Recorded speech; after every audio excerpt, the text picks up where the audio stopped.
Hello and welcome to today's episode of the Jacksonville Jaguars Insider Podcast. My name is John Shipley. I'm your host and beat reporter, and I've been your beat reporter covering the Jacksonville Jaguars for On SI every single day since August 2019, and we are continuing to push forward to another offseason together. As always, you can find our 24/7 boots on the ground, 100% free coverage of the Jacksonville Jaguars every single day on social media, such as Facebook and Twitter, when you follow us at Jaguars on SI. You can also find us at www.si.com/NFL/Jaguars. Hello and welcome to today's episode, folks. Today, two things that we're going to talk about. Of course, we are going to preview Minicamp, which begins today. We will be there Tuesday, Wednesday, and Thursday for the 3-day mandatory veteran minicamp for the Jacksonville Jaguars. We always give you guys our live coverage from practice. You can watch us as we post our practice highlights on YouTube and also on Jaguars on SI, as well as the press conferences and interviews following the practice. One of those players who will be interviewed is now the NFL's highest paid punter.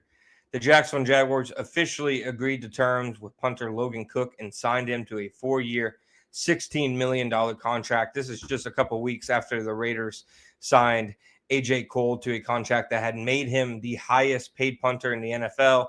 That is no longer the case. A.J. Cole got $15.8 million from the Raiders and was getting paid $3.95 million per year. Cooke now beats him out at $16 million overall and $4 million per year. Logan Cooke, has certainly been able, in my opinion, to claim for the last few years to be one of the NFL's elite punters.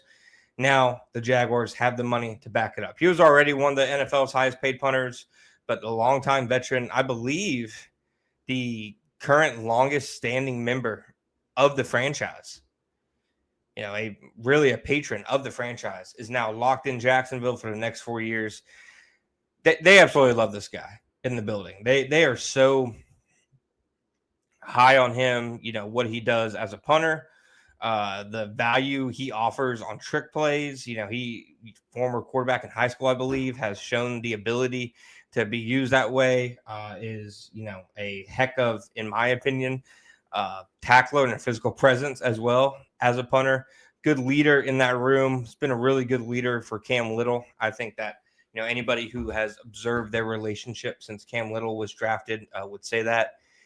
And for my money, the Jaguars trio specialists between Logan Cooke, Cam Little, and long snapper Ross Matisik. I mean, you have two different all-pro Pro Bowl players in there. Cam Little had a fantastic rookie season, which can't be understated. Already, was one of the most efficient and productive and consistent kickers in the NFL last year as a rookie. I've said before that, I'm kind of normally staunchly against using draft capital on a kicker.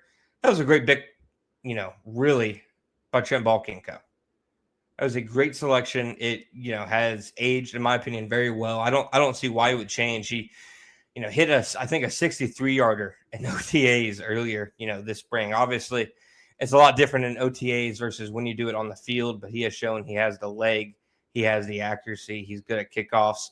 But that room really is led by Cooke. He is one of the best in the NFL at what he does. The Jaguars obviously notice that. And this is a team that, when you look at not just last year, but the last couple years, what do they do best? Normally not great for your team, if you say special teams, but it's been true for the Jaguars. Cooke's been very good, very consistent, plays at an elite level, as does Matisik, an elite long snapper. He's like a linebacker on the coverage teams. And then Cam Little, obviously, with the great year that he had last year, keeping that core intact, as well as keeping special teams coordinator Heath Farwell. It's very clear that when Liam Cohen and James Gladstone, walked into this organization, that was an area of strength that they saw.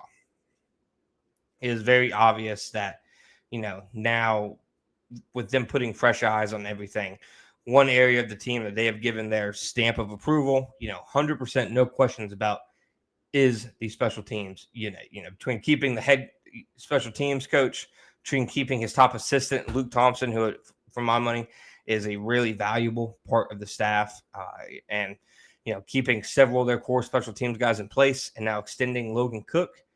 I think, obviously the Jaguars have shown what they think of their special teams unit and the fact that it really has been a strength for this franchise the last few seasons.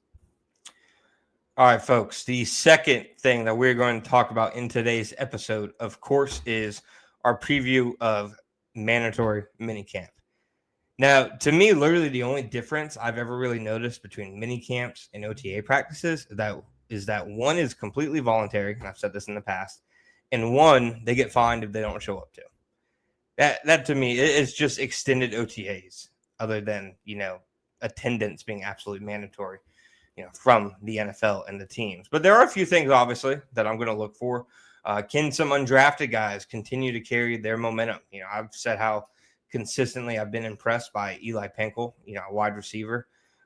Branson Combs at linebacker from Wake Forest really stood out to me at the last OTA practice. So let's see what he has over these next few days. Could be an interesting potential guy to stash on the special teams and practice squad units moving forward. So I want to see really how the rookies have progressed since, that first rookie minicamp. Between 2 days of minicamp and OTAs, they have now a dozen NFL practices under their belts. So, Travis Hunter, for example, how far has he come from his first, it was the second day of rookie minicamp that we saw. I've already said that I feel like he's progressed quite a bit to this point, but just seeing, the complete really circle and cycle of development before they gear up for training camp. This is just, one part of that developmental track. I argue it's a small part, but again, you can kind of see how guys are, projecting and what kind of trajectory they're on based on if they've improved since the start of rookie minicamp or not. Obviously, some other guys to watch: Caleb Bransaw, Wyatt Milam, Bayshaw Tootin, LaQuint Allen. I'm very interested to see how these guys are taking things from the very first practice that we saw them, now that they have a dozen under their belt and as they get ready for training camp. I think, to me, three most important position battles to watch, and we've been watching them all OTAs, and now we're going to be watching them during minicamp, just like we're going to be watching them during training camp. Obviously, the cornerback spot opposite Tyson Campbell, will it be Jordan Lewis? Will it be Buster Brown? Will it be Jarian Jones? Is Travis Hunter really going to start both ways? I'd say, I think the Jordan Lewis theory makes sense to an extent, depending on how many teams that, they play against who don't start off in nickel, etc. I also think Buster Brown has had a really strong offseason to this point.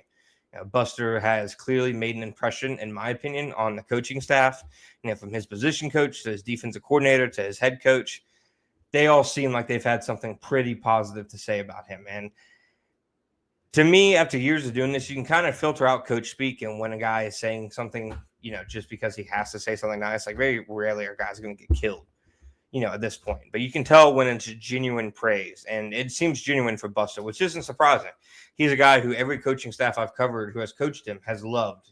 He's all ball, very hard worker, very easy guy to coach. The right tackle position, I think, is probably the most important battle. Is it going to be Anton Harrison? Is it going to be Chuma Edoga? I really, I'd say conventional wisdom and what they probably should do is Anton Harrison, just see what you have. But pushing him, in my opinion, in a competition is obviously a good thing. And knowing that you have some insurance in the event that he just isn't ready to handle, really starting responsibilities. But I do think he should be the starter. What they've invested in him before, you don't want to ever do the sunken cost and buy into what a previous regime did. But he was a first-round talent for a reason. He has those traits. He has the athleticism. He has the ceiling.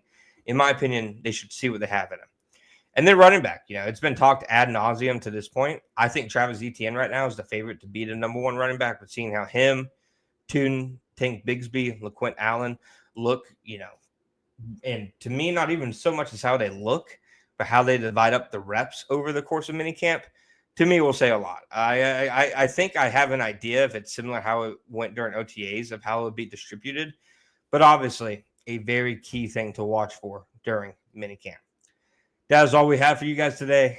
Thank you guys for listening. Please make sure you like, subscribe, review, whatever you have to do on Apple Podcasts, Spotify, and all other podcast platforms at the Jacksonville Jaguars Insider Podcast. You can also find all of our videos on YouTube at Sports Videos on SI.